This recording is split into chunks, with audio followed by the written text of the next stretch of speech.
Today is Monday, August 18th, 1997.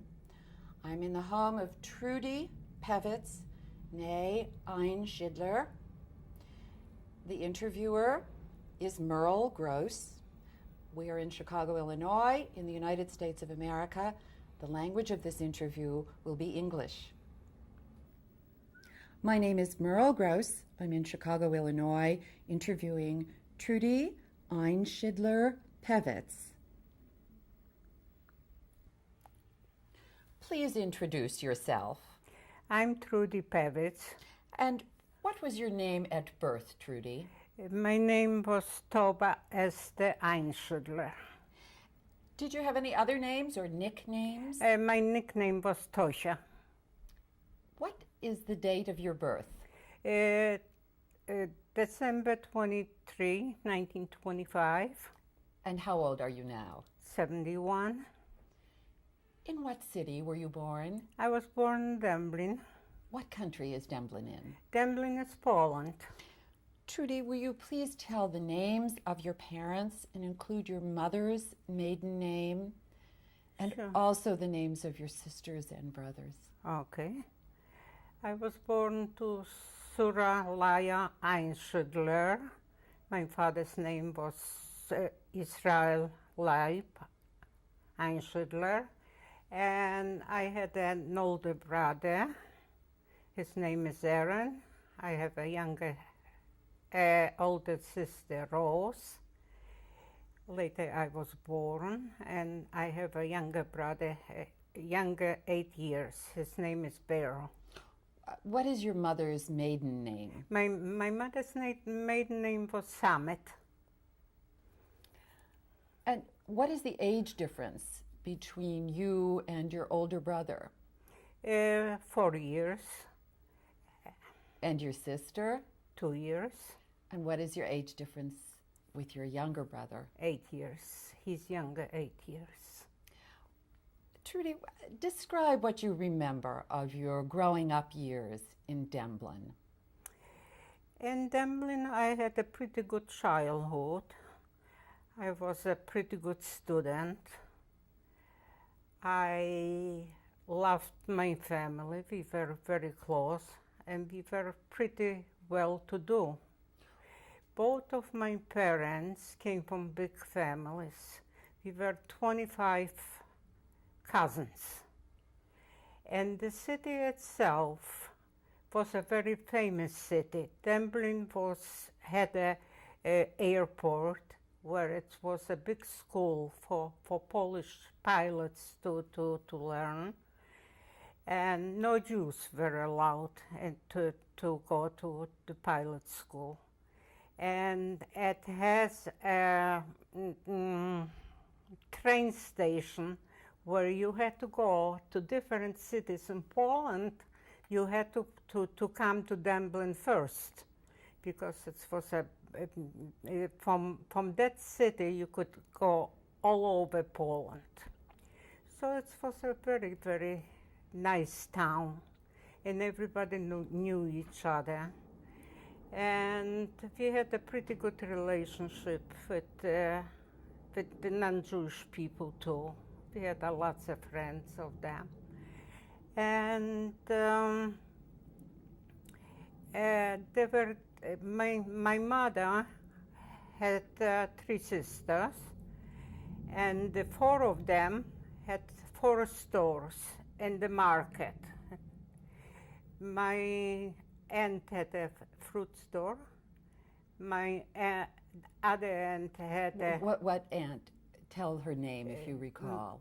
My Aunt Esther and her husband Yitzchok, they had a fruit store. And they had 2 boys. And what was their last name? Bergman. My other aunt was Yita and Heiner, and they had a store of yard goods. And what was their last name? Salzman. Did they have children? They have 1 son. And his name? Bernard. And one aunt her name was Geisel, and her husband's name was Benzia. They had two little girls, Chava and Bluma, and they had men's pants with men's shirts to sell. And we... And what was their last name? Honigbaum. And we, my family, had like a 5 and 10 cent store, but it was not bigger like a big closet, and we had everything in it. And we all worked in the store, and the biggest day for the business was Wednesday. On Wednesdays, the farmers came to the market, and they sold. We went to buy butter and cheeses and tasted. And they, after they were selling their goods, they bought some stuff in the stores to take it home. Even it was very, very busy. Even it was busy for the beggars. The beggars were allowed one day on Wednesday to collect their penny. So it was lots of people in the city, and it was a fun day. My other day was Friday. I loved Friday. We got up very early in the morning. We prepared a dinner everything from scratch. In every Jewish family was gefilte fish, a chicken soup, noodles, the lima beans, and we also prepared a meal for Shabbat. So the meal was a chulent call. It was made from potatoes, barley, lima beans, fat meat, and we took this to the baker and picked it up on Saturday. It was very, very tasty. So Friday, we all were working very, very hard, but the dinner was just superb, a good dinner. The house was clean with a white tablecloth, and the candles were burning, and everybody sat down by the table. We made a prayer, and it was just a delight, the respect and the love, and it was nice, this Friday night, the dinner. And mostly of the time, we had some people who couldn't go before Shabbos to their town, so they stayed for dinner in our house. So it was very nice. So Saturday we went back to the bakery to pick up the chulent, and we had the gefilte fish. In the late afternoon, we went to visit with our cousins, or we took long walks to the river, and we took books to read, or we were telling stories and jokes, and that's was the pastime on Saturday. So we had a great opportunity to be with the family together. It was just like one person, the whole family, and we understand and respect each other. What was your relationship like with your mother as you were growing up? With my mother she was the apple in my eye, and I too.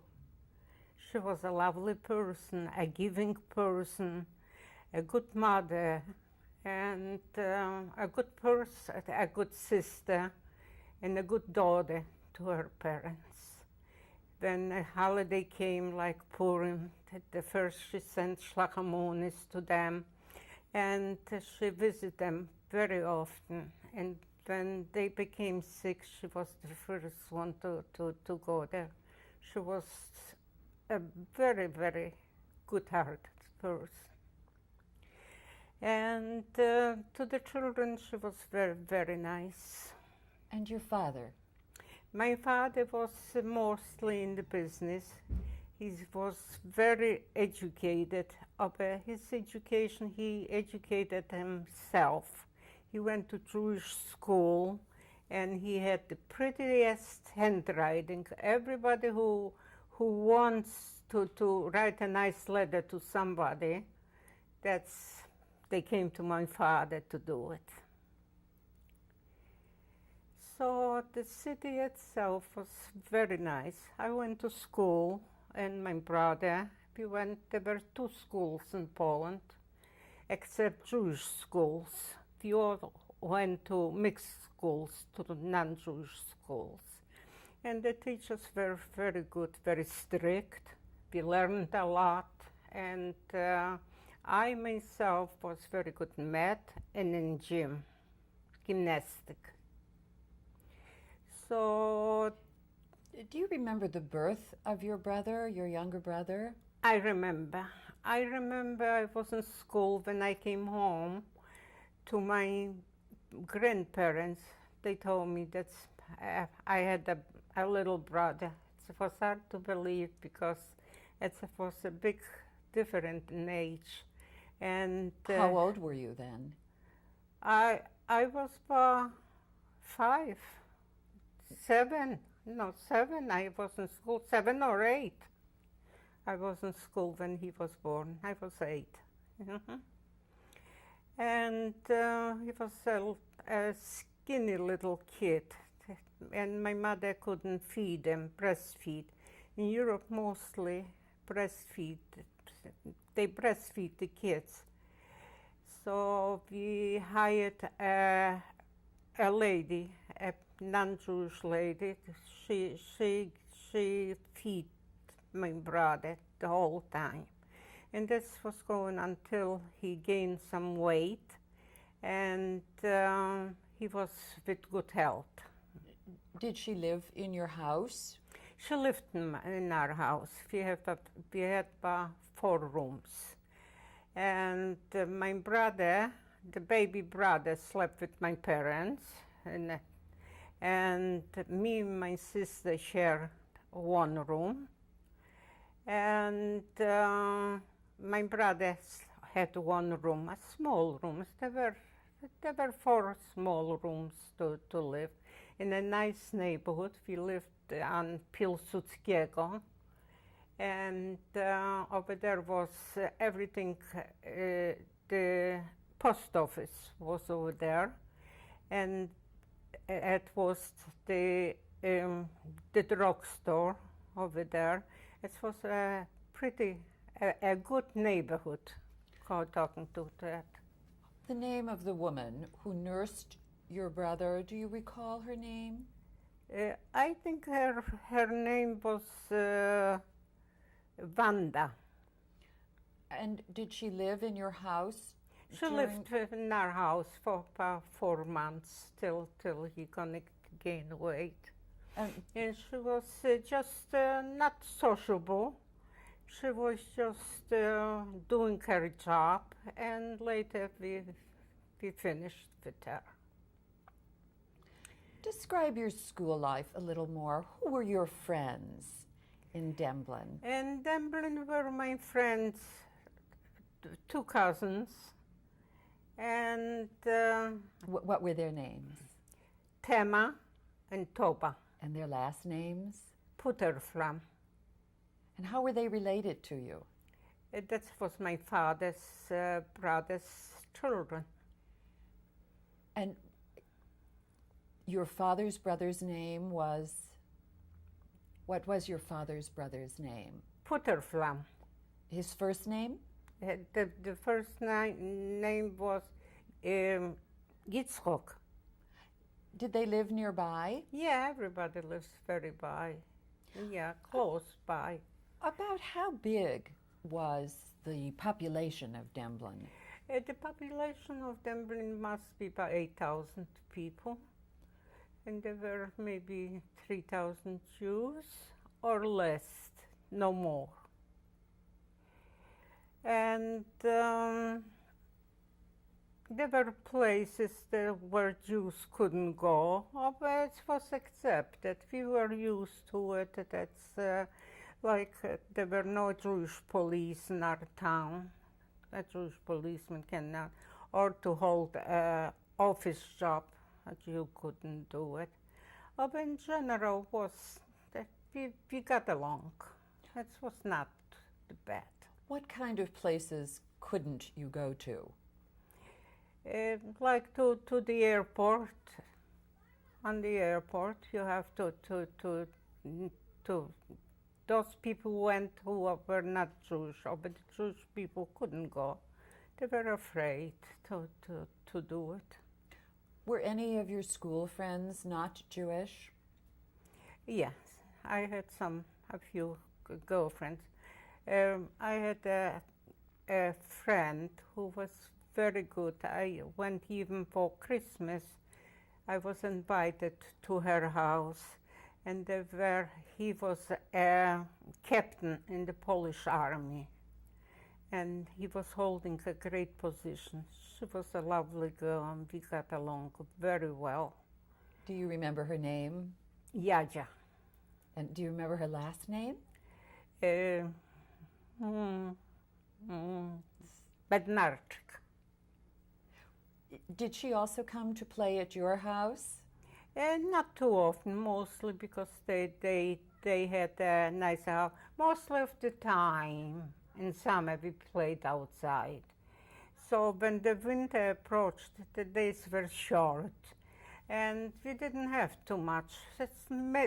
Sometimes she came, that we were reading or doing homework together. But mostly of the time, we were playing outside. Did she ever come to your house for a holiday? No, she didn't. What's your favorite holiday recollection from your childhood? I think my favorite holiday was Passover.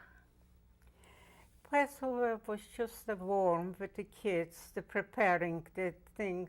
It was not like here in the United States that you can buy. You went to the bakery and you bought your own thing in a sheet. You took home the matzah and you hung that up, and you give away a lot. The Polish people liked matzah when we bought it, and they were so fresh. And we shared with them. Everybody got a matzah, and that was my favorite holiday. And it was so very well arranged. It was happiness in that holiday. People came, people go. We were together a lot during that holiday. Who came to your seders? To my seder, some of my cousins from my mother's side, because they didn't celebrate mostly the holiday. But we celebrate Passover. The 2 nights of Seder, they were just everything. And so everything tasted so good, and everybody enjoyed it. Who conducted the Seder? My father and my older brother. Did you He ever asked the questions. Did you ever have a part in the Seder? Not really. We sang songs, but not part. Did your family go to shul? Just my father. We were not that religious. We were traditional religious. We believed in all the holidays and to be good, and not too religious. No, my parents were not too religious. And it was a pretty nice youth. My life was pretty nice. Did you ever help out in your father's store? Oh yeah, all the time. I loved that.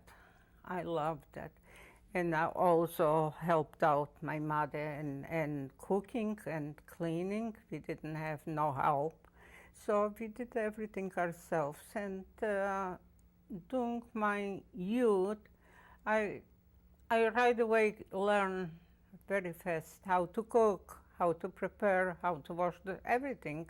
I did a lot. My sister helped, but she was mostly in the store, and I was taking care, helping my mother in the house. Did you ever travel to any other towns nearby? We traveled to Warsaw because we had to buy goods for our store, and Warsaw had a lots of goods in the thing. So my father took me with him for a day or two. It was a beautiful city, Warsaw. And after we were through shopping, we came home. And we did everything we shopped everything for the store, what the thing for the next Wednesdays and Wednesdays to come. Where did your clothes come from? My clothes? My clothes come from a seamstress. We didn't buy a ready-made thing. Everybody, when it came a holiday, everybody was dressed. The parents bought a pair of shoes and a dress, a new dress.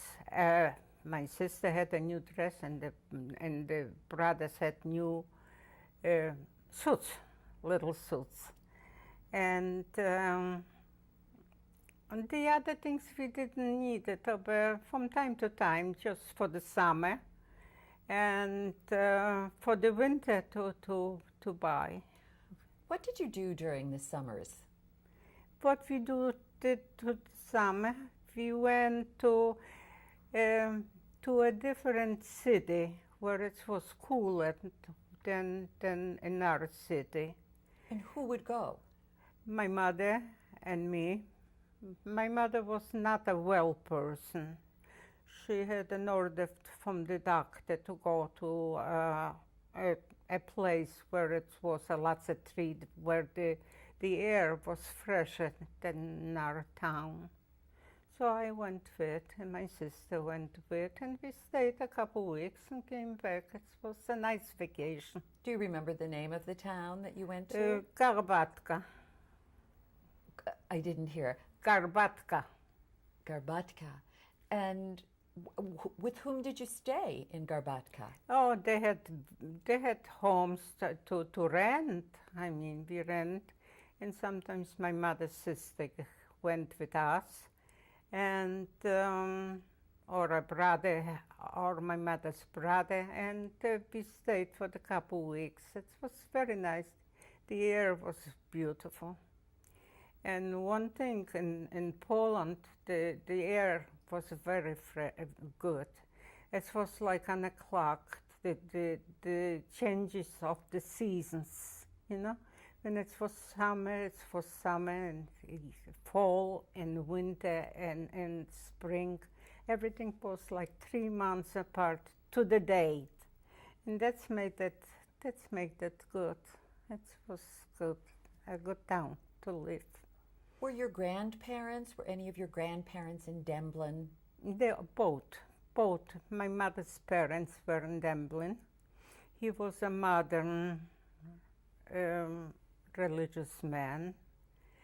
He helped out a lot. He loves his daughters.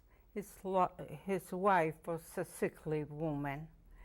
Oh, and he was very close with his family, very close. My father's parents, he was extremely religious. When he came to our house, he didn't even touch water because thought that we are not water. Water you can drink from a glass. Glass is kosher, but he didn't want it because that's how religious he was. So did you visit in your grandparents' homes? Me? Yeah, a lot. I always was there. It was not a dull moment because to go visit one end to the other end to the cousins, and we made it. I was, the whole family were very close. Everybody was good to each other. Everybody respect each other, everybody loved each other, and we always have no secrets. The good and the bad, we were told. And it was a nice family. Both of my grandparents were nice people. What was it like in the fall when you would return to school? And the weather was changing, and we went to classes, and the classes took seven hours, was the thing. We took with lunch, and we had every hour we had something else to do: reading, writing, arithmetic, singing, and history, religion. And like I said, school over there was very tough. It was not easy because the teachers were very strict, and I think that helps a lot. You had to do it. Homework a lot until you brought it home. You had to memorize poems. You have to memorize stories. You have to memorize what you did yesterday, what you were reading, and taking out the thing. So not everybody was a good student, but the teaching was pretty good. What language did you speak in your home? In my home, we talk Jewish. Yiddish was the thing. And my sisters and my brothers, we talk Polish. You mean among yourselves you would speak? Yiddish, Jewish.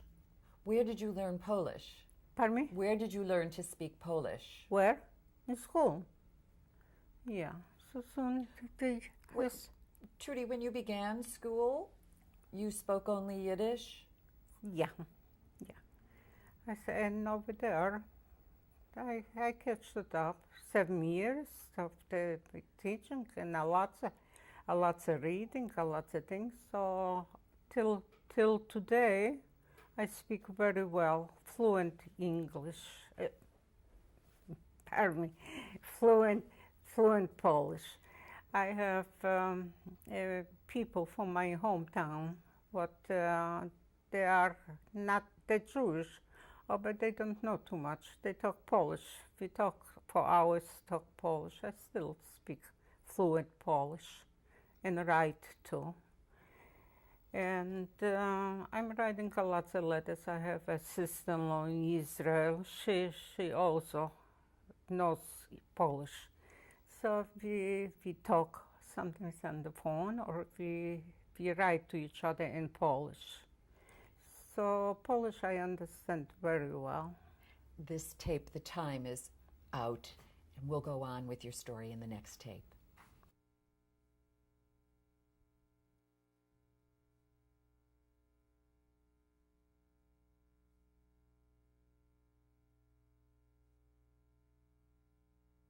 Pevitz. Trudy, did your brother have a bar mitzvah? Yeah. I couldn't remember it well, but I know it. He had a bar mitzvah. They were a happy occasion. A bar mitzvah in Poland, it's very, very nice, you know? And with the whole tradition, it made it beautiful. We had it in the house. First you went to the temple, and later we came to the house, and we had like a dinner. And he was very happy with that thing. By the way, he was a very good student in Poland. He had lots of friends in school, and he went also to the Haide, father. So he's educated in Jewish too. And after his bar mitzvah, he continued. He was through with school. And he tried to be a tailor. So from For a short time, he went to my uncle, Benzia, who had the pants and the shirts, and he learned over there a little to sew and to be. He wants to help out the family thing. In that time, he went very young. He went to Warsaw to work for a relative who also has thing. Just in Warsaw he could learn more, and that's where he stayed till the war was till the war started. If we just go back a bit, in your life, did you have religious instruction? Did you and your sister receive religious instruction? No, we did not. So when he was in Warsaw, he made some money and he sent for the family some money. And at that time, the war broke out. Describe what that was like for you. What do you remember of that time? It was 1939, the beginning of 39. No, it was September of 39. And they were talking that they're gonna come and bomb our city. And the Germans gonna occupy it. The whole thing was maybe 2 days. We left the city because we were afraid that we're gonna be bombed. We went to Baranov, and after 2 days, the German occupied Demblin. We came back, our store was gone. Everything from our store was gone. And we lost our apartment because when the Germans came, they built a Judenrat, a committee from the most intelligent Jews in Dublin, with a promise that they're gonna deliver everything what they needed to the Germans. We believed in them. We believed they promised that they're gonna make Jewish cities and they're gonna send the Jews over there. So in the meantime, when the Germans came, they ordered armbands with the Jewish, with the Star of David. And I remember I was wearing the band, and my father was wearing the band, and he was holding me by the hand, and we were walking on a street. A young German, very young, but I always believed the young should respect the older. But it was not so. When he passed us, and he saw that we were wearing bands and the Star of David, he slapped my father in his cheek 2 times, that his cheek swelled up, and told him, "You dirty Jew, you know it, that you have to take off the hat and say Guten Tag to all the Germans," and that was the law. That's they had to take, the Jews has to say hello to the Germans, and they delivered everything that they wanted for the Germans. It was a tough job for the people who worked in the Judenrat. They demanded so much, and every day got worse and worse. It was hard to believe what they wanted from the Jews. So they made a ghetto. Where did your family move? You said when you returned, you no longer had to an apartment. far down in the city, far down to the end of the city. Were you able to take any of your We possessions with you? could take it, but it didn't last too long. So when the Germans came, and they were just a short time, and I think it was the beginning of 1940, they made a ghetto, and they pushed from the nice side of the city. They occupied, and they pushed us back to the back of the city. And over there, they gave everybody. We 6 people lived in. They gave us 2 rooms, and everybody had 1 room or 2 rooms, and the ghetto started. And in the meantime, they came every day came transports from different countries, from Hungary, from Czechoslovakia, from Austria, from all over. And they didn't have where to put those people. We were so jam-packed that you couldn't breathe. So to our 2 rooms, they gave us a couple, a mother with a son. He was a doctor in Hungary. Very intelligent people. They came with hopes to go back.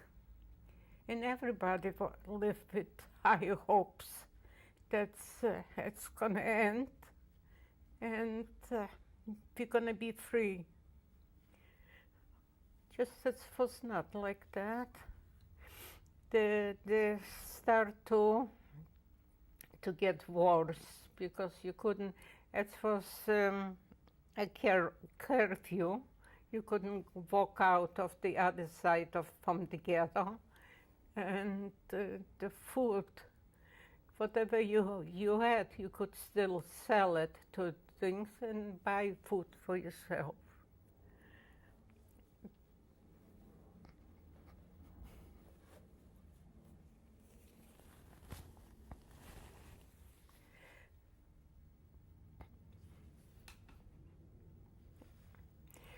So later,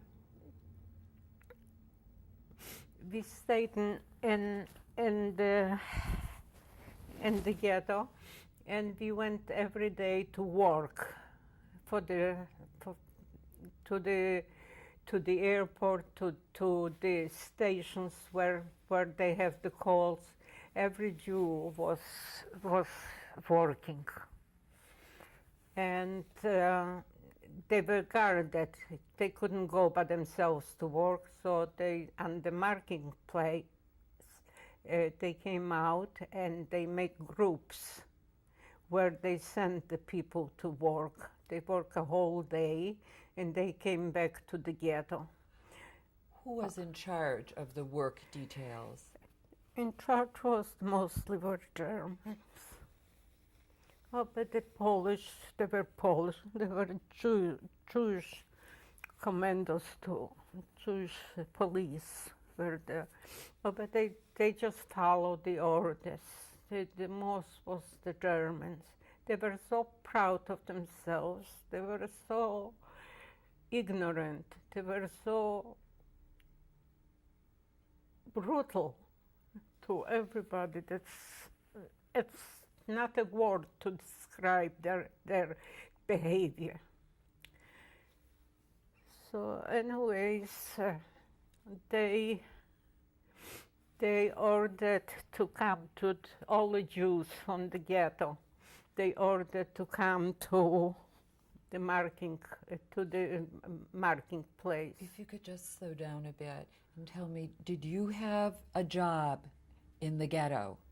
In the ghetto I was, not in the ghetto. They took us away from the ghetto to the job. And what work did you do? I did farm work, not farm work, or just, it's not a gardenery, it was, how you call it, um, forgot how you call it, where you, in a field. Yeah. Me and 30 other girls, healthy, and we worked over there. The fields were so huge that you had to do everything by hand. Then you had to put the to grow, how you seeds? The seeds in the ground. You had to go with a pail of water to water that, and everybody was thinking. And so that was my job. But everybody had different jobs to do it. What was your father's job and your mother's job? My mother was working in a basement where they had potatoes. That they ordered potatoes and food, enough food for the Germans to do it. So they had to select the potatoes not to rotten, and the rotten ones they threw out. So and my father was working by coal. They need to deliver coal of little trains and wagons to the places to warm the places where they live. Did your sister Rose have a job? My sister Rose was working with me. And what about your little brother? My little brother worked in the not with my mother, but he had the same job what my mother. He was it was so huge, hundreds of Germans to feed, and the Polish, everything was just made by Jews, worked by Jews. And what food did you have at that time? In the ghetto, we could have bought, and we still cooked in the ghetto. But not fancy food, but we had bread and soup. We could have it. Did your father maintain his religious observance? Not really, not really. Nobody could. You couldn't go to a shul to do it. So, anyways, that was the beginning of 1940. The Judenrat ordered all the Jews to come out of the for the selection. And that was a marking place. Everything, that was a huge marking place. So everybody came, pregnant women, little kids, older people. And when you were a little late, they shot you, they kill you. It's unreal, but what kind of brutal, what kind of mean things they did to the things. So they start to select the people, and they first killed the old ones and the sick ones and the pregnant woman. And it was hundreds of dead people laying on the marking place, on the stones, and the blood was just, they were laying just in blood. The women who were pregnant, the babies were still in the wombs from the mothers. They didn't kill them completely. The screams and the yells, and the prayers for the thing, but nobody heard it. And so they killed a lot of people. Where were you standing that day? Pardon me? Where were you standing that day? I was selected to go back to the ghetto, and I saved my mother. and my brother's very young, so the whole family mine was selected. Just this selection didn't do good to my father's family. Right away, they took him away, and they said that they going to a Jewish city. It was a way with no return. Nobody knew what happened to the people. We didn't hear from them. We didn't see them. So they asked us to go back to the ghetto, and they cleaned up that, and with trucks they took the other people to different cities. Later we found out that they were in Treblinka, in Poniatów, and in all kind of states where it was ghettos, not states, not Jewish states. So from that on, we went back to the ghetto. Oh, but in every Jewish heart was just a biggest sorrow. You felt so unhuman. You felt so sick. You felt that you're not a person, and you felt guilty. You felt so guilty that for every person would be a luxury. Thanks. That's how we felt. It's no son or daughter from the Jewish nations will forget it, the Holocaust, what you went through. It's hard to describe. So when we went back to the things, in another 2 weeks, they asked again to make a selection. So we went on the market, and they select, and they send us back again. And the second selection, they took very nice people and even young people to that. And when we were at the ghetto, there were just not too many people, and they discontinued the ghetto. They took us to an to the camp. Just if you'd step back a moment, that second selection that you describe, do you remember the events of that day? Were you asked questions? No, it was dark, quiet, nobody to ask questions, nobody. What time of day was it? We didn't talk. What kind of day? What time of day was it? It was in the daytime. Mm-hmm. And it was just, and everybody was just hoping that maybe in this, they're gonna meet each other after a while. Who made the selection that day? The Germans, everything the Germans. Were you questioned? I was questioned, how old are you? How old I am? What did I changed because I was supposed to go to the left and my mother to the right, to that. So I changed with a girl because she wants to be with her mother. What did you change with her? We had like little numbers.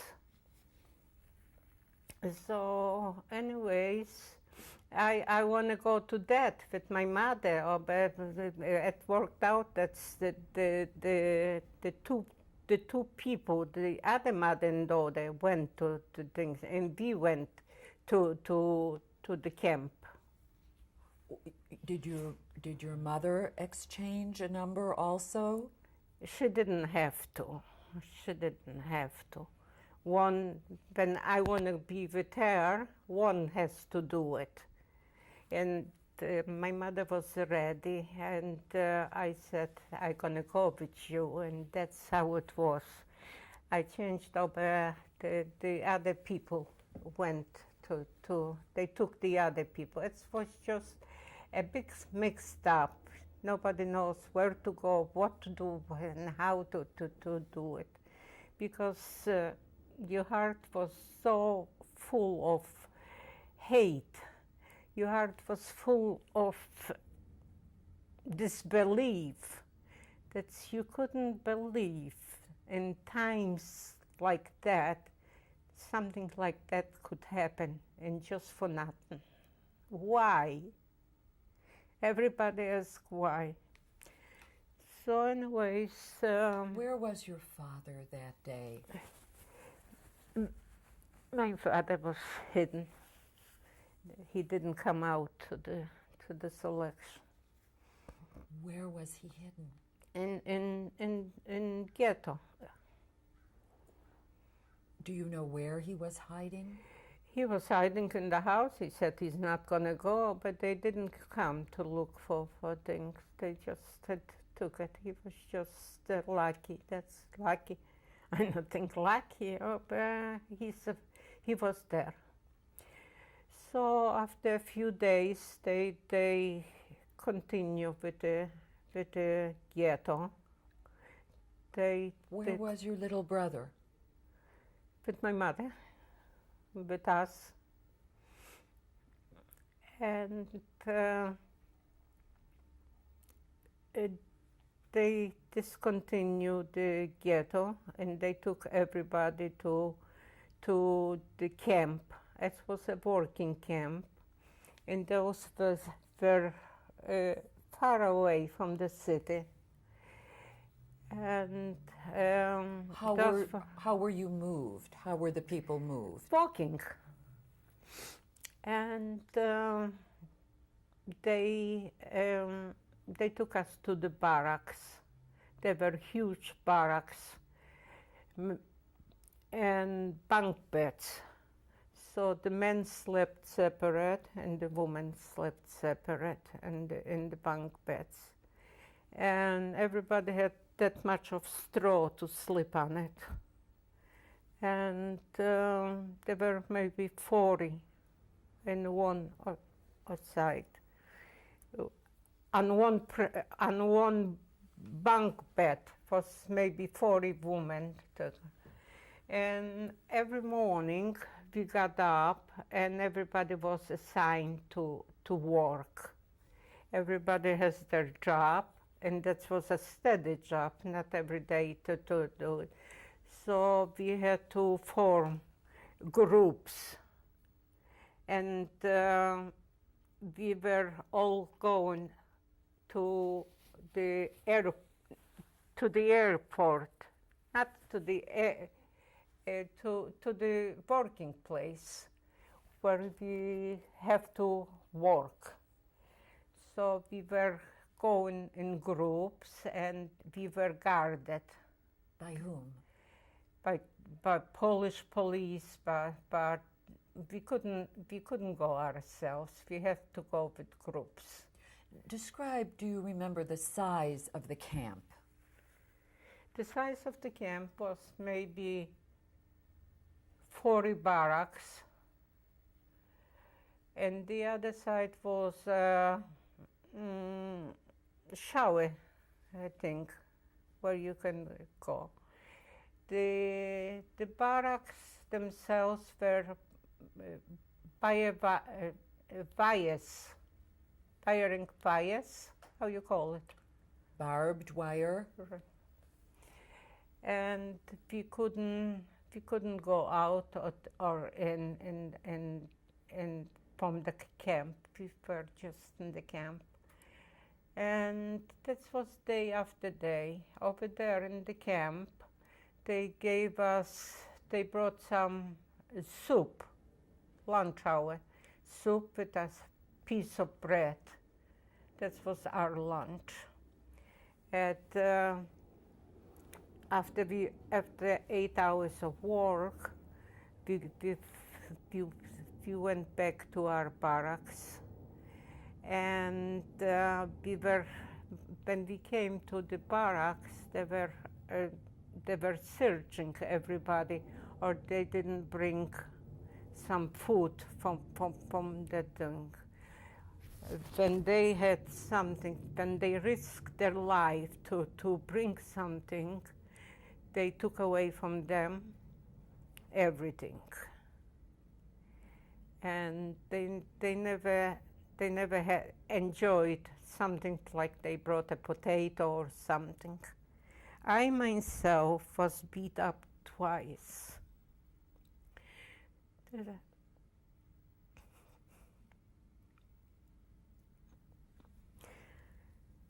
After fall came, we couldn't work over there. Everything was harvest and everything they took off from the ground, and they put in the basements. So they look for other jobs for us, for the Terry girls. So they gave us saws. We should saw down the trees, but they were on the street. They didn't like the things on the street.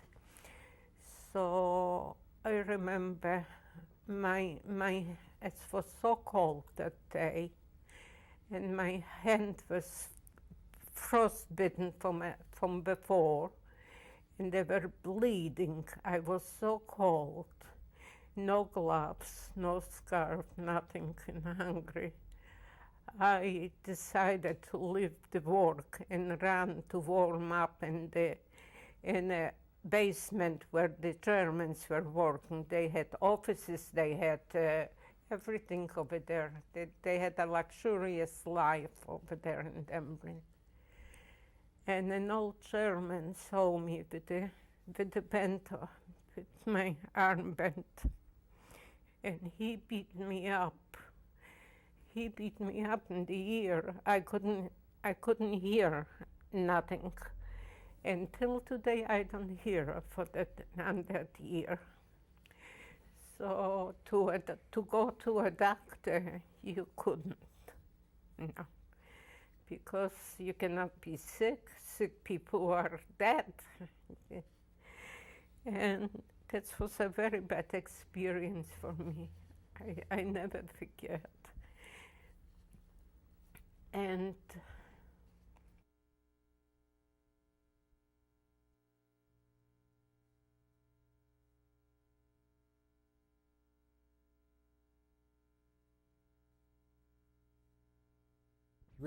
with Trudy Pevitz. Please continue, Trudy. okay, and Demblin and in camp, we were rationed. They gave us every day a piece of bread and some jelly. That was when we came home from work. And the people were very hungry, and it was nothing to buy or think. My mother had gold teeth, and a Polish lady came and she gave us a bread for her gold teeth to we should have something to eat. How were your mother's teeth removed? By a dentist. And where was this? In Demblin, in camp, in Polish camp, in Demblin camp. Was the dentist Jewish? Yeah, he was Jewish. He did it. He was a friend of us. So describe, were you with your mother at? Yeah, I was with my mother at that time, and I went with her, and I was angry that she's gonna do that, but she insisted, and she did it. We didn't took too much for it, but we made it. And Demblin camp was every day the same thing. They brought us out soup which everybody said that soup was cooked with horse's meat. And there were hardly any potatoes, nothing, just water, lots of water. But when you're hungry, you eat. And that's what's going on for days and years. Did you continue to grow taller? I grow a little taller, but thinner, much thinner. I was very, very thin, and everybody lost a lot of weight. And later when we went back to work, it was spring and the same work. And when the beets and the vegetables start to grow, I took 2 beets because I promised to bring for the older ladies to put on their chicks the beets. And I went out from the working place to put it away, and the way to camp I should pick it up. They caught me and they thought that I'm doing sabotage. And I was held maybe a few hours till I explained to them. I got a beating and they let me free. Who beat you? Germans. Germans were all over. They were wild. They were just, it's not human. That's just unbelievable what they did. So anyways, after that beating. Trudy, why did the older women want the beets? They want to look pretty. They want to look healthier with red cheeks. What happened if you didn't look healthy? Pardon me? What happened if you didn't look healthy? They can shot you. They can kill you. When you look very sick, everybody was afraid to go to the doctor or to complain that something a thing. It was an epidemic in Dublin in camp, a typhus camp. A few people died from things. I was sleeping. My sister had typhus. I didn't get it. It was nothing to give them for that, and they were afraid. So some died and some survived. So, by the way, my sister, the Germans were already in Dublin. My sister got married. She had a boyfriend a long time, and he said, whatever's going to happen to you, I want it to happen to me. So it was a little wedding, but a rabbi gave him the thing, and they were together. When was that? In 1939. Was that before the war? That was during the war, when the Germans were there already. So it's one guy stole a piece of bread. They hung him in the camp, and he was there for 3 days hanging like that.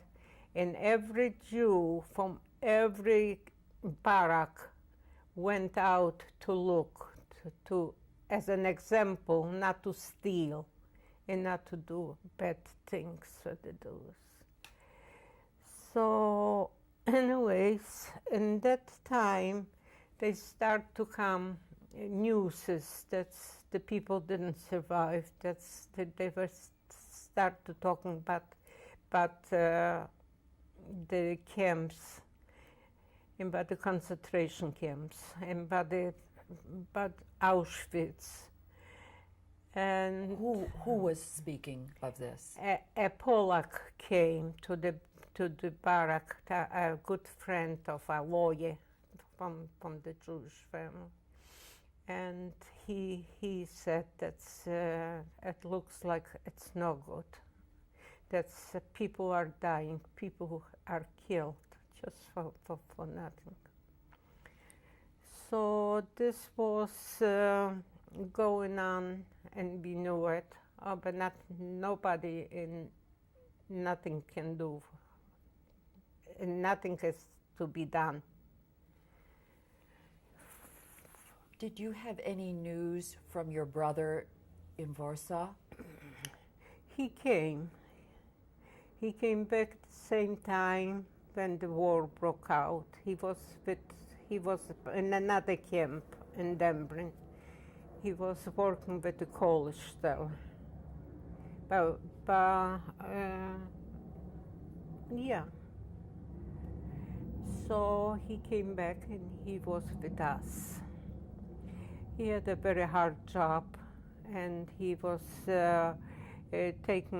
sent to cover holes on the beaches, on the places. Very, very hard jobs. My aunt was in another camp. We couldn't communicate, nothing with them.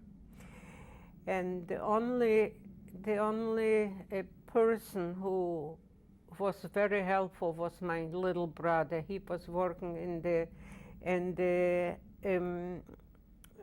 basement where they had potatoes, and he was so thin like a toothpick. He was wearing a long coat, and he put a few potatoes in. Sometimes he was searched and they took away from him the potatoes, and sometimes he brought in a couple potatoes. That was a deluxe. That was a good meal. But life itself was we talked about everything and nobody could figure out. Everybody was so lonely, so guilty, and we talked, this would happen to me. But it didn't happen. They just made us for big nothings. Pigs lived nicer than humans. And they didn't have no sorrow, no shame, nothing what they did. So we were in Dęblin in camp. We were till 1944. At the beginning of 1944, they decided to liquidate the camp, and they took us to Częstochow. Częstochow had 3 camps from Jews, and they made ammunition in the camp. So we were assigned to very bad conditions. It was very, very bad. And the ammunition, we had to work night and day, 24 hours shifts to run the factory where the ammunitions, they made the ammunition. And I'm pretty sure the ammunitions went for our people, for my people. So, Trudy, please go back to Dęblin camp and the closing days of Dęblin camp.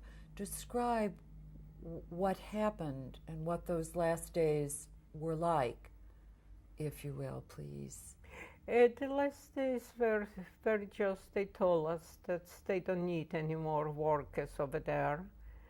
And they decided they cannot hold. The Germans took over everything. Was there another selection? No, it was not a selection at that time. So who was moved and how were you moved? We were moved by train.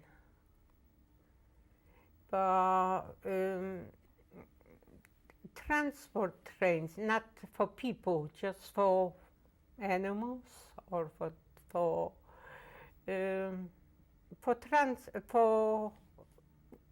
goods, not for people. They were very uncomfortable trains, and we went over there to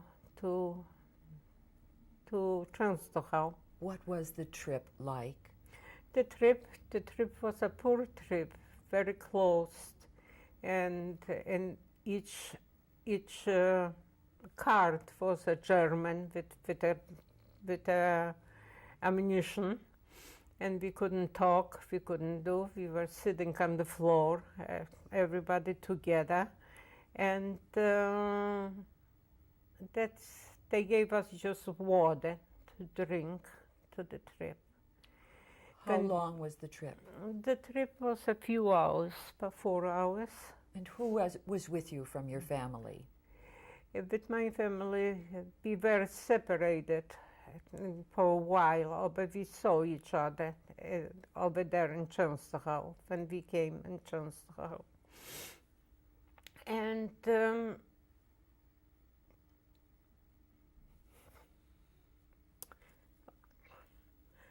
you have to be very careful to make the ammunition. They were walking around to measure, to see, or this is not, is it made right? And my brother, my older brother, was sitting by a machine making the bullet, and something didn't came out right, so he was punished. They put him 100 pounds of lead over his neck. He had to walk 24 hours with the lead. He could hardly hold on to it.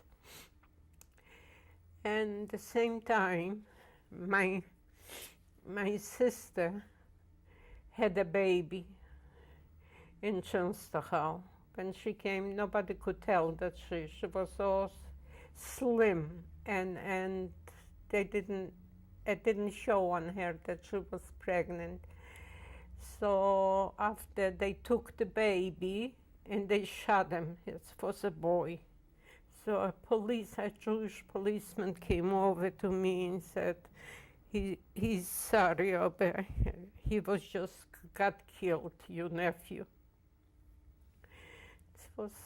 It was tragic. It was so bad.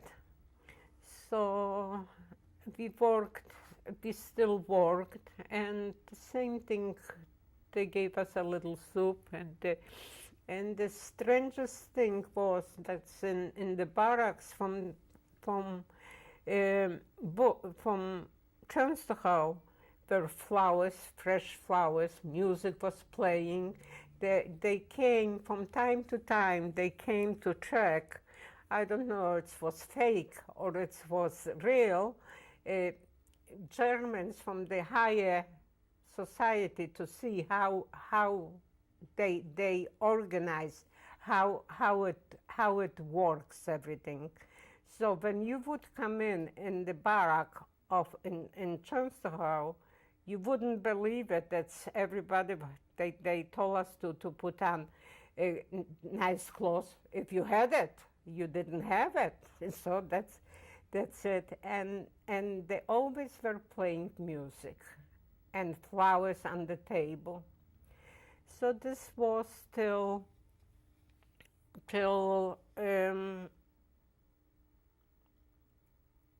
a month. This was till 1944, the end of 1944. Please describe what your barrack was like, the place you lived in, and who was in charge. The place was very clean. There were Jewish couples, ladies. The ladies took care of it. There were Polish, there were gypsies. Everybody who wants to be a couple, they were a couple. And who else was in the camp with you, in this camp? In my camp, the whole family, mine, except my aunts and uncles and the grandparents. The grandparents were killed right away by the first selection. Did you all live in the same barrack? Yeah, we all lived in the same barrack. Where was your father, Trudy? My father was in a barrack for men with the two boys, with the two sons. Did you ever see him during that time? No, very, very little, very little. So the end of 1944, Please just describe who else was in this barrack with you. Were there people of other nationalities? uh, mostly Jewish, mostly Jewish. There were just maybe a few gypsies, but mostly Jewish people were, but from all over. They were not just from Dublin. When we came to Częstochowa, the barracks were full of people. That we were not the only to come over there. They come from all over Poland. They came from different countries. They came. We had even a thing from Czechoslovakia. There were people, and from all over. What language did you speak in the barracks? In the barracks, we talk Polish. And what did you imagine was going to happen? What was the nature of your discussions? They're gonna kill everybody. Nobody put too much hope that's tomorrow gonna be a better tomorrow, and that's we gonna survive. And it was no big deal. This was really no big deal, because they took away so much from us. They made us so dirty, and we felt so guilty. The guilt was the worst thing, that that's the other didn't survive and you are still alive. So at the end of 1944, they made a selection from one selection, and they sent mostly men. That was my father and the two brothers. They sent them to Buchenwald. Your father and your two brothers? My two brothers. And there were all other people. I mean, they were people from different cities. There were people from different countries. Everybody was working. And they took him to Buchenwald. And we stayed still till 1945, the beginning of 1945. What were you told when your father and brothers left the camp? What were you told? Nobody told nothing. They didn't give no report. They didn't prepare nobody. They didn't say a day before that's you gonna go or what's gonna be. They did it everything on their own. They didn't ask questions and they didn't give answers to nothing. They just did it whatever they wanted to. How did you know that they were taken to Buchenwald? Because when they were liberated, I know it when they came back from those, but till then I didn't know. So that was by the beginning of 1945. Later they made another selection and we were waiting for the train to take us. I was with my mother. My sister with her husband, I don't know where they disappear in that, or they stayed in Częstochowa, or they were moving on with the Buchenwald thing. I didn't see them. What was that selection like? How were you selected? Just put on your clothes and go. That's it. It was no other people to select. They knew it. That's the Russians are so close to the city, and they knew it. And they want to finish. They want to finish. So it was January of 1945. We were liberated the 14th of January 1945, and this was the 13th of January. We were standing by the by the wagons by the train to take us away to far to Germany. In the meantime, we saw parachutes, and the Russians were there, and they started to talk, and the Germans didn't have time to take us anymore, and we went back to the barracks, and the Russians stayed with us. What for a happened while. to the Germans? They were killed, or they were hiding someplace. In lots of places, the Russians looked for them in lots of places, because this Częstochowa has little houses where they went, and they shot lots of Germans. They did it. And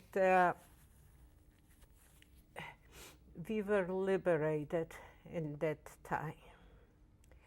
After the liberation, What is your recollection of the moment of liberation for you? it was not a big deal. I don't know how to describe it. You were so cold and empty, and it was not the happiness what should be. You were just another person to look for a better life to live. So we went back to Częstochowa, and from Częstochowa we took a train to my own city, to Dęblin. Who was traveling with you at the time? Me and my mother. And we went back to our town, to Dęblin in Poland, and over there they gave us a very cold shoulder. They emptied out, they didn't want to see us at all. And that night, in one night, but the other people from Dęblin came back, a Polish organization named AK killed 10 people from a family who survived the thing. They came early one night before, and they killed them. So nobody wanted to stay in Dęblin. You knew the family? Pardon me? You knew the family that was We killed? knew very well, very intelligent people. Do you know, Young people, do you know their intelligent names? people. Luxembourg. So from that, we start to travel.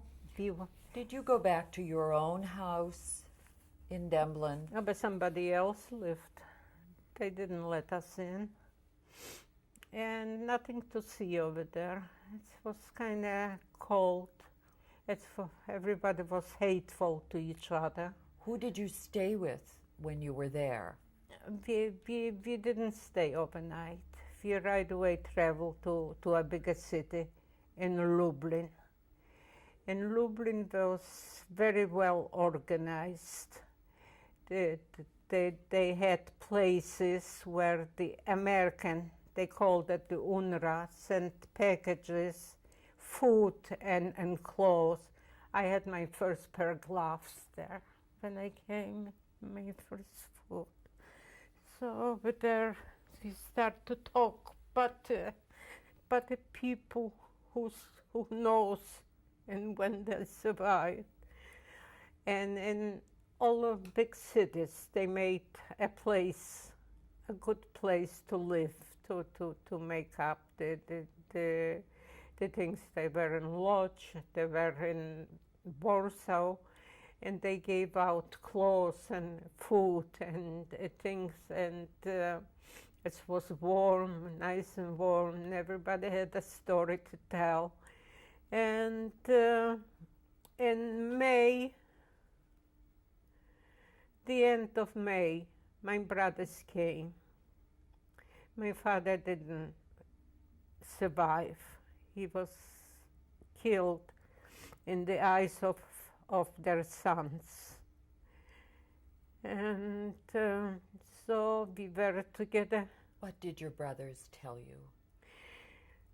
They were just like, it's hard to describe what they were telling.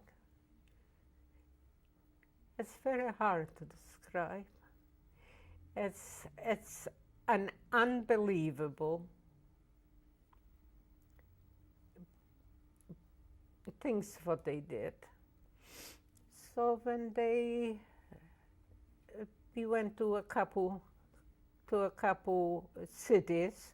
We stayed in Lublin. Later we went to Lodz, and one of my aunts came back. My mother's sister came back. Which one? Esther. Aber Esther was taken to Switzerland. Yeah, took the thing. Her son came back. And from over there we start to travel and to look for people who we know. Oh, but nobody went back to Demblin. And we were starting to look to settle someplace. So we stayed in Germany, in Lodz. My mother had a sister, and we had an apartment over there. And food was supplied by American committees. This tape has run out, so we'll continue in the next tape.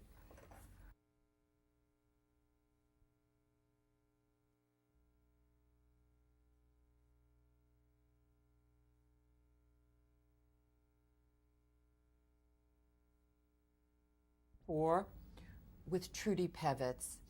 Please continue with your recollections of Lodz.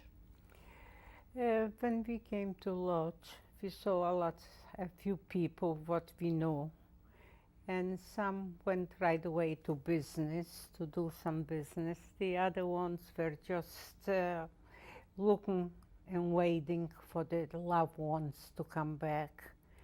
And not too many people did too much.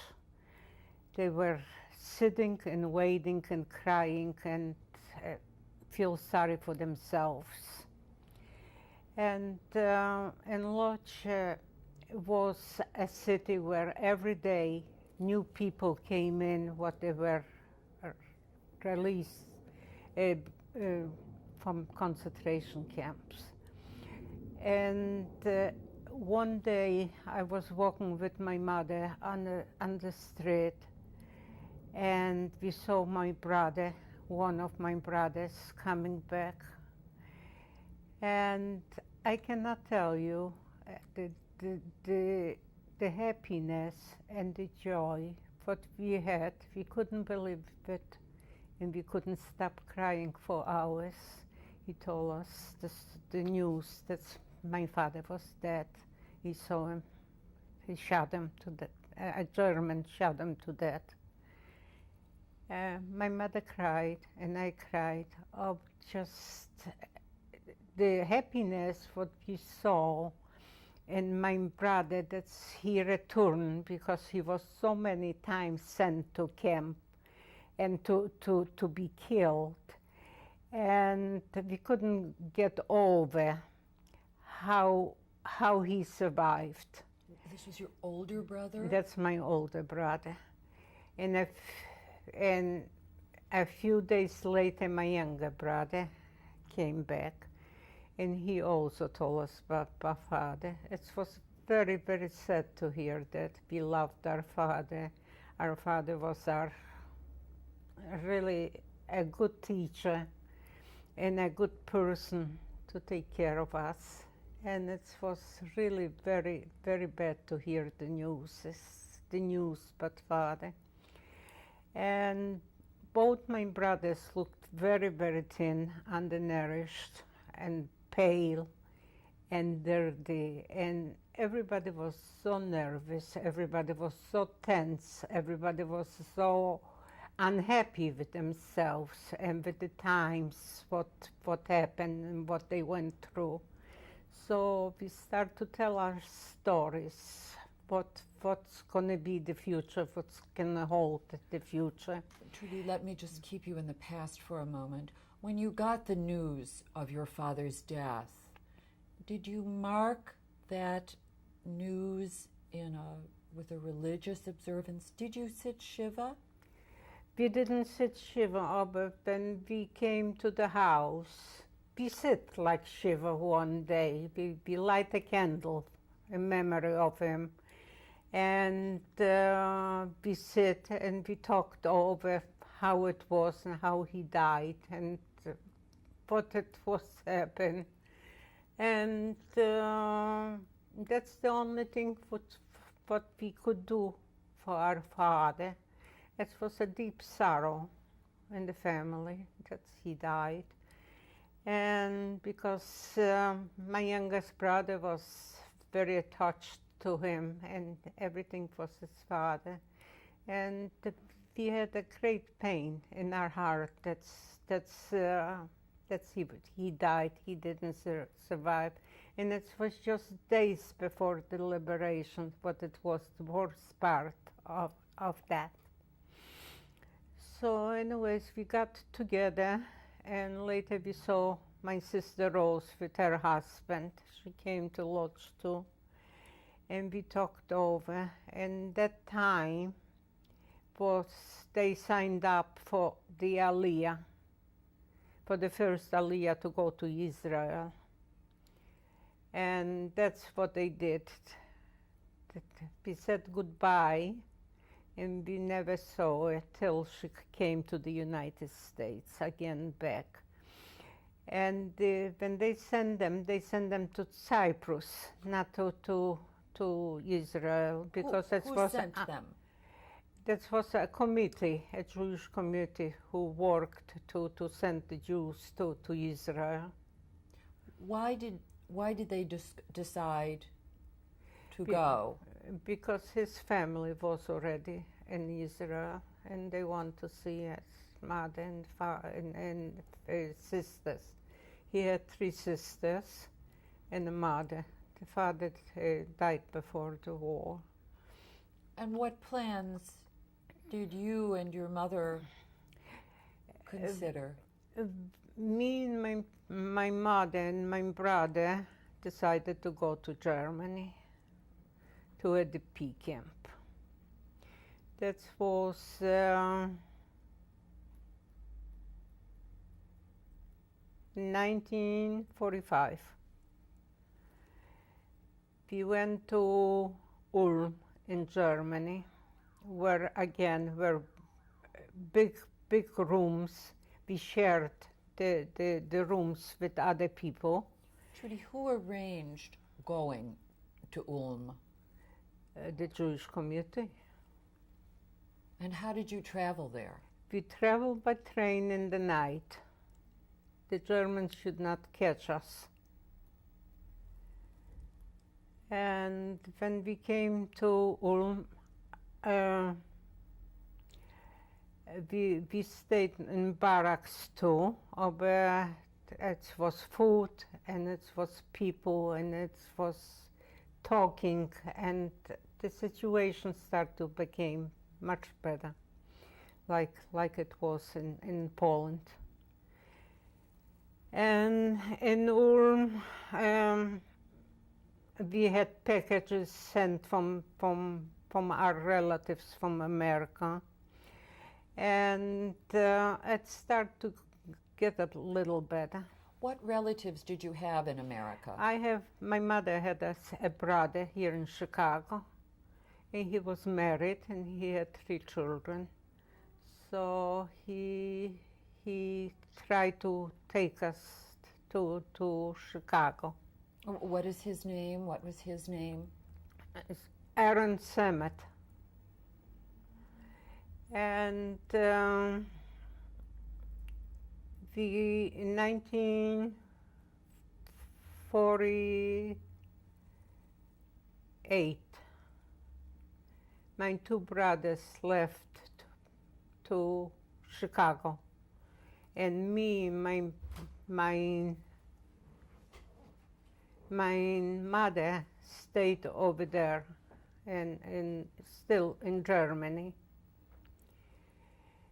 In 1948, I met my husband. Before we get to 1948, what were you doing in the years between the time you arrived in Ulm and 1948? We were like selling things, buying from a factory and selling like thread and needles, soap, everything what we could get from them without paying money, paying later. And we made some money on that. In 1948, I met my husband. Describe what that was. It was a matchmaking thing. He lived in another camp in the same city. And when I met him, we got married.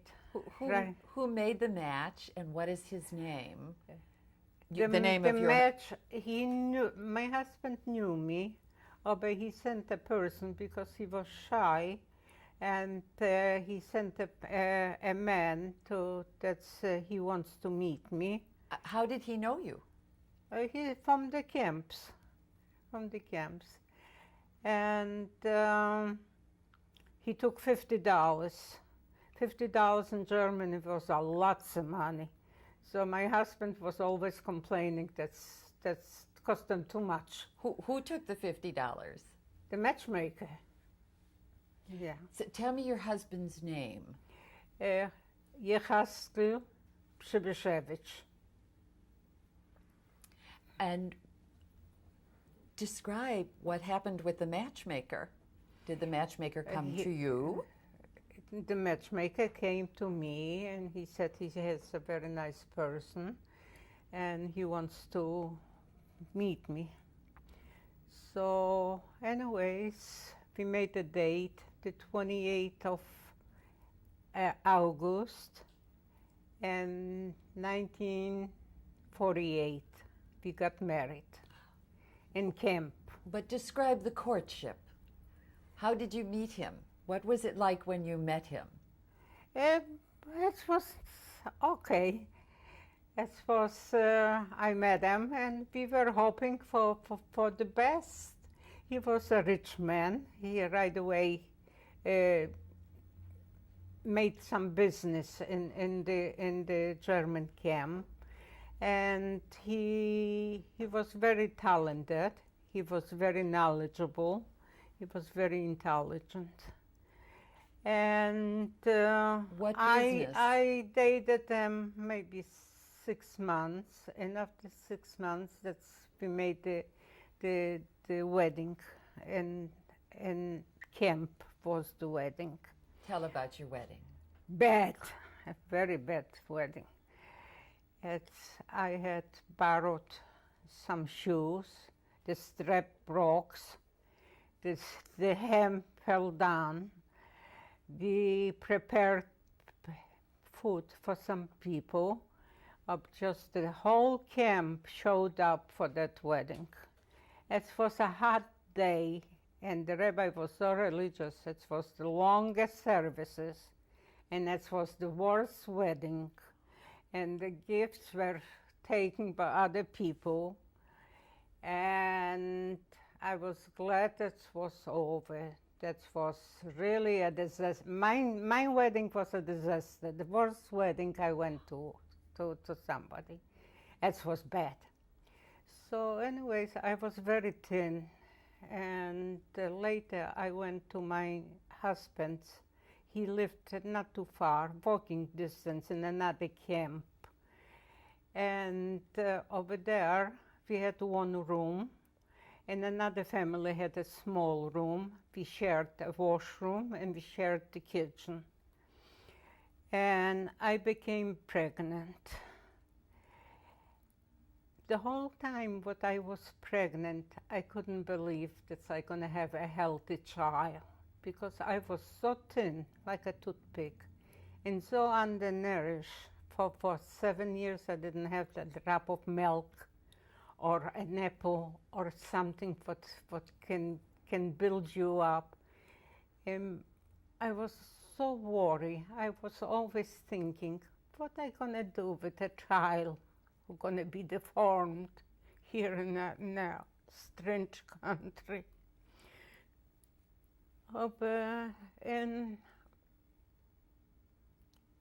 In May of the 28th of May in 1949, a beautiful baby girl was born. Her name is Roselle. And I was 10 days in the hospital.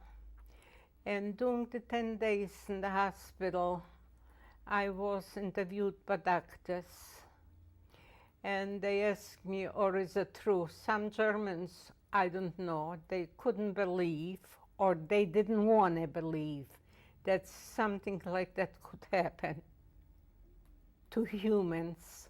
It was unhuman things what they did in the camps. And I don't know, or they really didn't know. Oh, but I was so scared to tell them what happened, because you lost trust in those people. You felt that you are nobody. And she was just a good girl. She gave me more joy for all the time what I had bad in life. She was my pride and joy. She's a good girl. And so in 1950, my brothers came to the United States, and we were assigned to go to Texas. Just my uncle, my mother's brother, lived here in Chicago, and he insists that we should come to Chicago. Please tell me, what work did your husband do in Ulm? In Poland? In Ulm. In Ulm, he was a businessman. I told you, I married a rich man.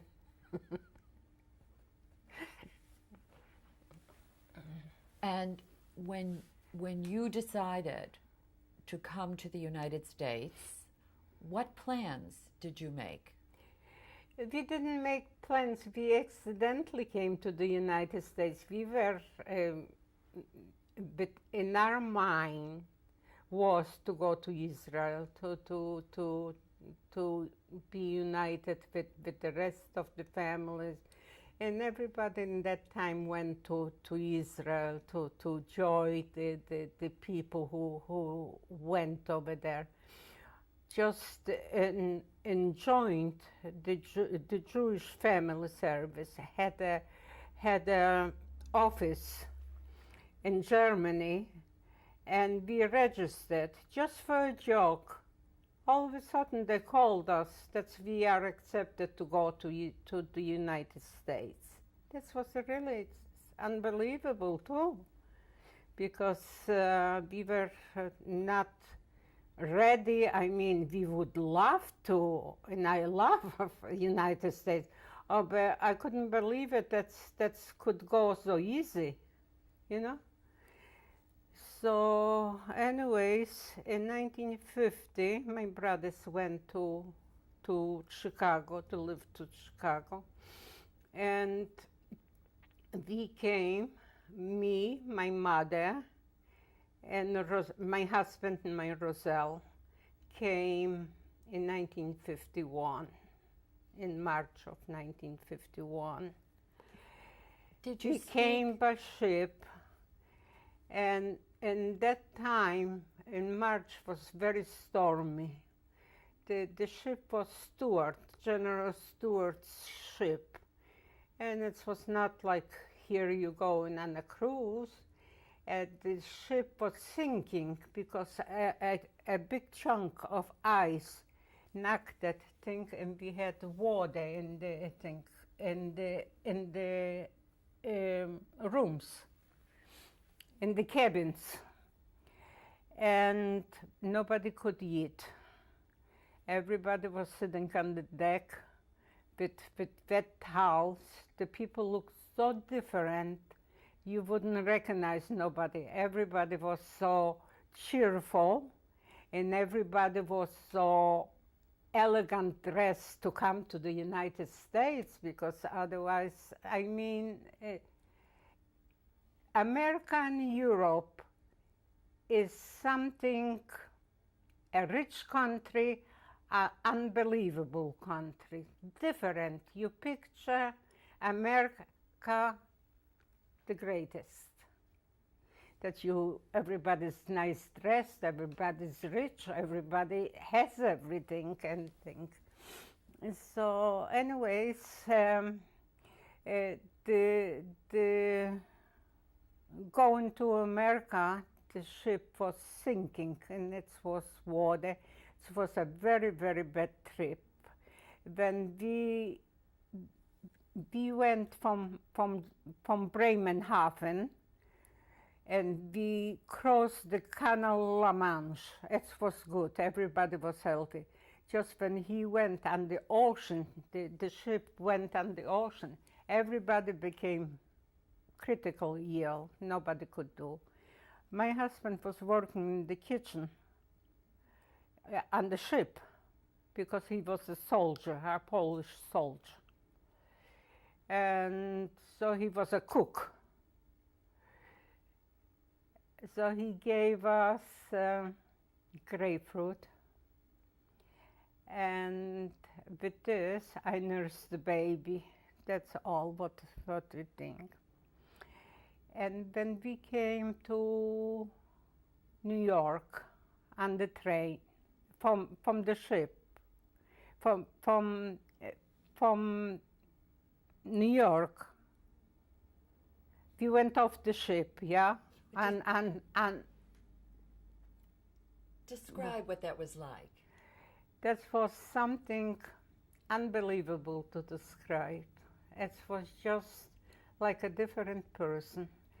It's with so much hope, with so much, you were so proud of yourself, you were so like a human.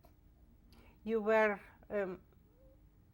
so excited to be here, and the people were so friendly. The people, when you saw so many people, and it was just like a great gift from God that's we came to the United States. That shows us to come to the United States. So my brother came to New York, my youngest brother came to New York to pick us up, and we came with a train to Chicago. And in the train, my husband was reading a Jewish paper.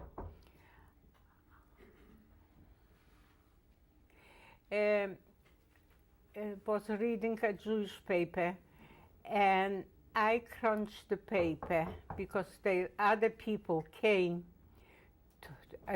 for the train to go to Chicago. I was so scared that he's talking, that he's reading Jewish. I was afraid to be Jewish. So when we came to the United States, to Chicago, the Jewish Family Service took care of us. She rented us an apartment, a 4-room apartment, and she helped us with furniture. She helped my husband find a job, and we settled here happily. My mother lived with the 2 sons. They were not married, in the same court building in the south side, near Cottage Grove and Drexel. That was our first apartment. What language were you speaking, Trudy? Jewish. Did you speak any English when you came here? No, not at all. And later, Well, what were your first impressions of Chicago? I was so glad that I didn't have, I cannot tell you how happy you were that you were settled for once.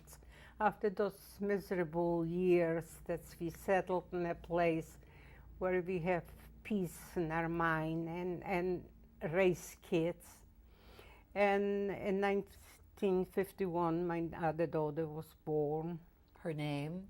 Loretta Zussel now. She has 2 children of her own. And 2 years later, I had Barbara. Just after having Roselle, my body was not worried anymore. I was not worried because the kids were healthy. And later I had Henry, a boy, in 2 years, every 2 years. So I didn't have time to go to school or to do something. So What work was your husband doing? my husband was working in a paint factory, but he couldn't take the smell. He had apnea, and he couldn't take the paint, the smell of the paint. So they found him a job in a bakery, but I think in a fast food, in a fast bakery where they make the breads fast. I think it's Wonder Bread or something. That's where he worked. And that time he didn't make too much money. But going back, the kids were all born in Mycorrhiza's hospital. They were healthy, and they were happy, and they were good. What's the most important thing? I never had a day, but I have problems with my kids. They all did everything by themselves. They went to school, they went to high school, they went to college, and they all have good education, good professions. And I'm so grateful to my kids, and I want to apologize to them that I was not too great of a help to them. But they are not only good children, but they're good people that they believe, and they're doing so much for people and for causes they believe in. So I'm very proud of my family, of my children, and I have 9 grandchildren. And they're all happy, and they are wonderful. I love them each in every way. I love them. Where did you learn to speak English, and Oh, when? are you kidding? Pardon me? And when? I learned from the kids. I didn't go to school. Everything was the kids. The kids were my teachers. The kids were my advisors. The kids were my bankers. The kids did everything for me. I am like, they are my mothers and fathers, but not, I didn't do too much for them. So I'm very, very grateful that I have just a wonderful family, and everything is good with the family. I'm proud of my family. But I'm not happy because nothing went away. I have still, after 50 years, I have dreams. I feel so empty in my heart. I can't. When I am in a neighborhood where are no Jewish, I'm hiding my star. I'm hiding my star to not to show that I'm Jewish. I'm still very afraid to face non-Jewish people. That's why I love to live in a neighborhood where my people live. I feel very comfortable, and I have to trust in them, because when you live through so much, you don't trust the thing. And when the war was over, I just was wishing to slap a German, but I never did. Or push him, or do something. And I don't think this ever gonna go away till the rest of my life. And I hope that's never gonna happen again to nobody.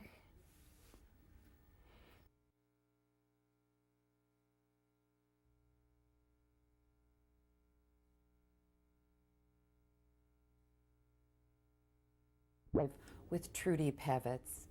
Please go describing your life in the United States, Trudy. When I married my husband, his name was Pevitz. His first name was Haskell. Just we had problems with spelling the name. So when we became citizens of the United States, we changed our name to Pevitz, which was much easier to spell. And your name at birth had been different. Yeah. When did you change your first name? Here in the United States, my brother, I didn't change my name. From Tosha? I'm still Tosha. That's my nickname. And Toba? Toba, I changed when I became an American citizen. I became Trudy Pevitz, and my husband was Herbert Pevitz. Then we became American citizens. How did you choose that name? Because we just cut off it was too long, and we took the last part. So that was easy and easy to spell. When did you become a citizen? In I forgot. I have the citizens papers. In 1956, I think. Is that possible? Of course. Yeah, 1956 or 1956. How did you feel about becoming a citizen? I was very, very happy to become a citizen. I was proud, I was happy, I felt like something is done for me. And in that time, so many people became citizens, and it was a big deal to become an American citizen. And I loved it. So there are stories. What was happening after your citizenship? After the citizenship, we got an apartment, and I became pregnant with my youngest son. His name is Stanley Pevitz. He is now a father of 2 boys. He's a good person. He went to college, and everything they did themselves. The whole education. They work for it, and they went to school. So he's a good person. Calls me every day. He's a good father. He's a good husband. So we were all a big family, and a happy one. And going back with the thoughts, I could hardly, and I think all people who were in concentration camp couldn't believe that nothing is done, that so many people knew about it, and that's what they did to us. It's gonna stay with us forever and ever. And I think that could have been another solution. That's to not to allow the people should suffer so much. It's not only suffering, or just that's the feelings over there that you lost the feeling and the confidence and the humanity in everything in a person who went through the concentration camp feels the same way. Not human. And my only hopes is that everybody gonna be united, everybody gonna like each other, that the nation's gonna realize that living in peace is the most wonderful thing in life.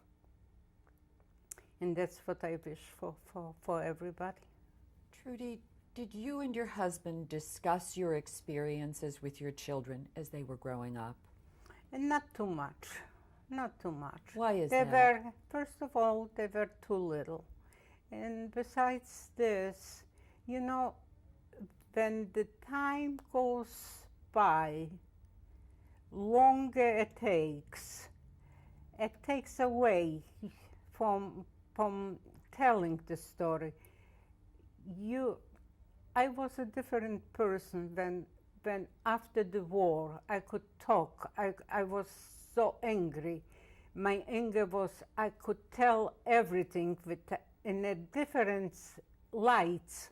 And now I don't know, or I cooled off, or you never cooled off, but it's harder. I mean, now it's easier to tell. Before it was too harsh. We would give everybody too much pain, and that's what you wouldn't want. And now, when the time is so far stretched out, and you put your mind, your thoughts together, it is a different picture. It is, you see and you feel everything what you went through, but you can tell more. You can tell more. You didn't forgotten. But you kind of a little stronger because you see it is good for the person too, not only the bad things. Just it got a little better in time. You had said that the day you were married, you had a terrible day. Yeah. But tell about some times when it was better. Recent times with your husband. Describe your life in America with your husband. But it was. When we came to the United States, we had very hard life, me and my husband. My husband was working very hard. I raised the children, and I was holding a job. So it was not that you would like to have and to better yourself. We did everything ourselves. We didn't have a car. We didn't have a home. We lived on rent. In some places, they didn't want to accept us because we had too many children. The housing in that time when we came to the United States was very hard to get an apartment with children. And we struggled in life for that. But it was a normal, honest life. And the later years, what were the more recent years like? The more recent years? In more recent years was that my children finished college. They all finished college. They all have good positions. They all married. And I have a lot of joy from them. And they're good people. Everybody adores them. And to me, this is a great pleasure to do it and to do the hard way and just by myself. Did your mother adjust to living in the United States? No, my mother never adjusted. She was lonely. She couldn't understand what's happening like everybody else. And she didn't have a will to live. She always wasn't at home. She didn't want to go out, no place. And her life was destroyed completely. She had high blood pressure, and she was not a well person. So she stayed mostly at home, and we had to do, I had to help her out in life. I adored my mother. She was just a wonderful person. And before my husband was working in a bakery at night. So during the day, before he came home from work, I went to help them out. I went shopping for my mother. I do the cleaning, and I cooked for them. So I had time later to be with my husband. And when my children grew up a little, they helped each other. They were very helpful. Roselle was just a mother like to them. She started to babysit when she was 9. She took care of the kids, where I took a job. And I worked for 10 years, raising 5 children and holding a job in downtown. What did you do? As a salesperson for women's wear. And on Wabash and Randolph. I didn't make too much money. It was just a treat for me to be with people, to see the people, to get away a little from the everyday's work. And like I said before, that's people cannot understand, and we never will understand how come we didn't have help when it was, when the time was so crucial for every person. Killing and for nothing, and just, it was unreal. It's hard to describe what we went through. It was just not as a person in camp who understands what's going on. Why did you decide to tell your story now? First of all, the kids were after me to tell them a long time ago. But I couldn't put myself together. I'm still mixed up. Everything comes back to you. Everything is just like you would live through again the same thing. Telling the story, you picture everything what happened in the place. Maybe it's hard to describe, but in your heart, in your mind, you see everything. The day when it started till the day when it's ended. And you see the people, the crying, the screaming, the prayers, and nobody was there for us to see that, to help, we were screaming for help, and nobody came to rescue. And lots of people believe that was so wrong from the other countries not to come to help out. But that's how it was. Trudy, do you believe in God? Yes, I do, very much. And when it was the killing of the people, the crying of the babies, and they were buried alive, I was wondering, or is it a God or not? In that time, it was 2 times I went through that, and took hours till they kill all those people what they want to kill. And you ask yourself, is it a God to help those people? And many times people want to go and other people should live. Why we are the chosen? We are Jewish. We did the same thing. We are criminals. We are dirty Jews. And why they just chose them to be killed and chose us to live? So you asking yourself the same question. Was it God involved?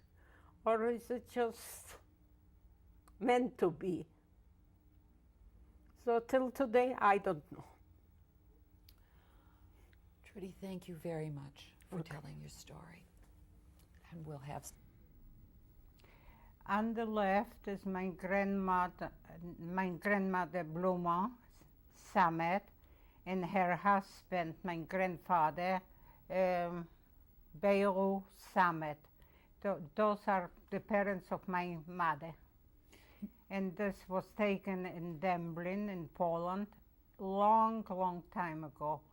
I was still a little child ago. On my right is my mother, Sarah Samet Einschidler. In the middle is my brother Aaron, and on the left is my father, Israel Einschidler. That photo was sent in 1920 to the United States to my uncle in Chicago. And after we came to Chicago, we took it and made copies of it. This picture is from the same people, sent to the uncle here in Chicago.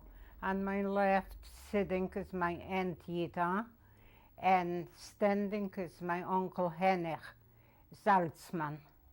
Next to my aunt is my sister, Rose, and standing is my mother, Sarah Samet Einschidler. Next to her is the uncle who went to America in 1938, and from whom we took the pictures. He lived in Chicago across on the van. And his name? And his name was Scholaren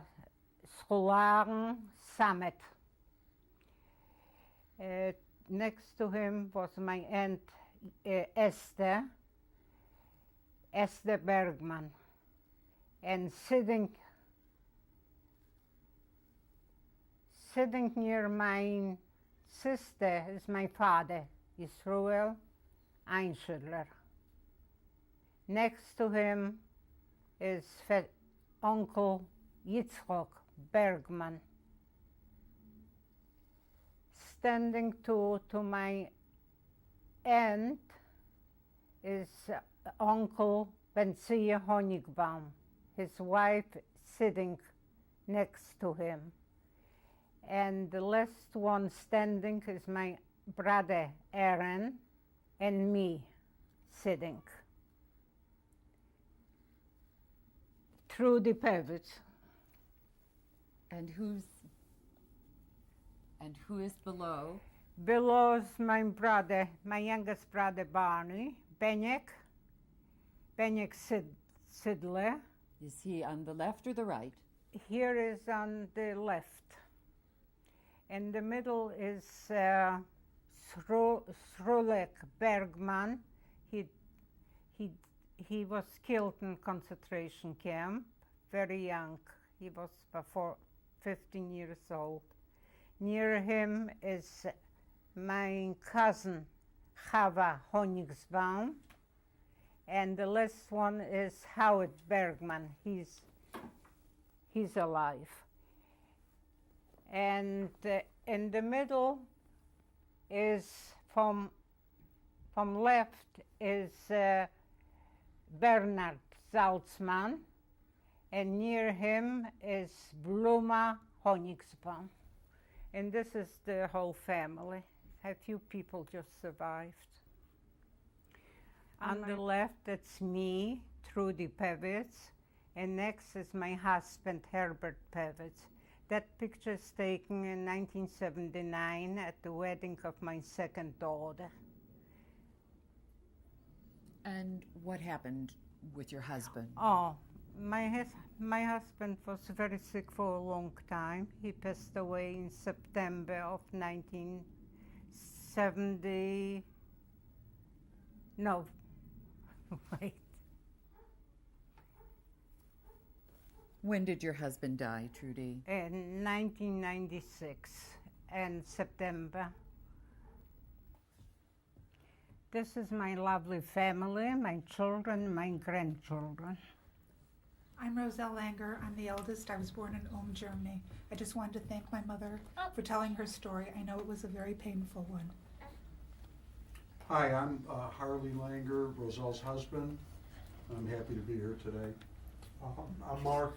I'm their children, and I'm the oldest of all grandchildren. I'm Loretta, the second oldest and the second daughter, and I love my mother, and I admire her for working so hard, and I feel she's instilled a good work ethic in all of us. I'm Howard Zusso, Loretta's husband. I'm very proud of my mother-in-law and her past heritage and how hard she's worked to get here today, and I'm very happy to be here. I'm Yvonne. I'm Howie and Loretta's daughter, and I just want to say I love my grandmother very much, and I'm proud of her. I'm Mike Zusso. I'm Yvonne's brother, Howie and Loretta's son. I think the Holocaust is hard to talk about, but you need to, so generations to come will know about it and learn about it. And I like to thank her for doing this, even though it was hard. My name is Allison. I'm Barbara Pevitz. I'm Allison's mother, and I'm the third oldest. And this is my husband Bob, and we're very happy to be here today. And we love Mother very much, and we're glad to be here. I'm Bob, Barbara's husband and Allison's father, and I'm also happy to be here. And if my mother-in-law can tell her story. Last name? Lazo, L-A-Z-O. My name is Henry Pevitz. I'm the fourth child, the oldest son. I feel that I'm lucky to be here. I know my mother just barely survived a few, I think even a few days, if not a few weeks, before to be sent to the gas chambers. I remember when I was a boy growing up, I would smell gas. My mother would think she was smelling gas, and she would ask me, says, do you smell anything? Do you smell any gas? And it didn't hit me until years later what she went through and her experience. I feel that I'm very lucky, and I know this was very hard for her to tell her story. I'm glad that we have it for not only our grandchildren, but for future generations. I'm Robin Pevitz, Henry's wife, and very happy to be the daughter-in-law of Trudy. And I give her so much credit for the strength that she's exhibited and shared with all of us. And I'd like to introduce my three lovely sons. This is Ross. Want to say hello? Ross? I'm Ross. Hi, I'm Chase, and I love Grandma Trudy. Your turn. Hi, I'm Parker. I love Grandma Trudy. Hi, I'm Stan Pevitz. I'm the baby of the family. I was born in 1958, and in my arms is... What's your name? Pevitz. Pevitz. And what's your first name? Joshua Pevitz. And we're glad to be here also, and we love my mother very, very much. I'm Andy Pevitz. I'm Stan's wife, and this is the youngest grandchild. This is Aaron. He's 6 weeks old. And I think it's just great that we're all here in support of Trudy. I think it means a lot that we're all here to help her through this, and that's all, just to be here with her. Trudy, do you have something to add? I like to thank all my children and for being so good to me and to doing everything themselves. What they are today, they did it everything themselves without any help. They're good children and they're good people, and I'm very grateful to have just a great family. Thank you again to all of you. On behalf of all the kids, we have a little token of our appreciation for telling your story. Parker, Parker. bring the flowers out. Give Grandma her. Is that the grandma? Thank Very you. nice. Thank you very much. You just won the Miss America. Open them up. Well, perhaps you should open them. Oh, yeah. Let Grandma open. That's Oh, let Sit down, Parky.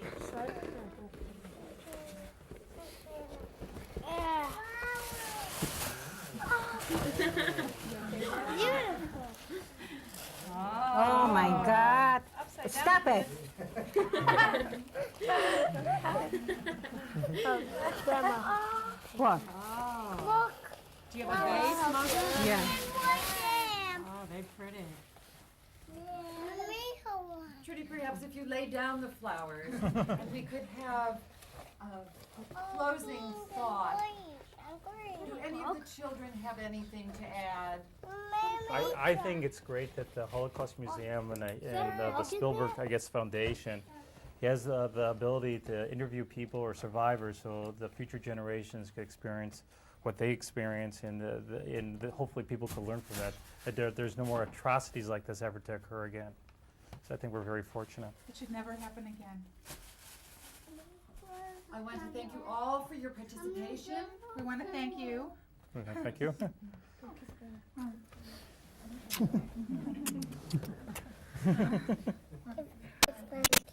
Get me let up.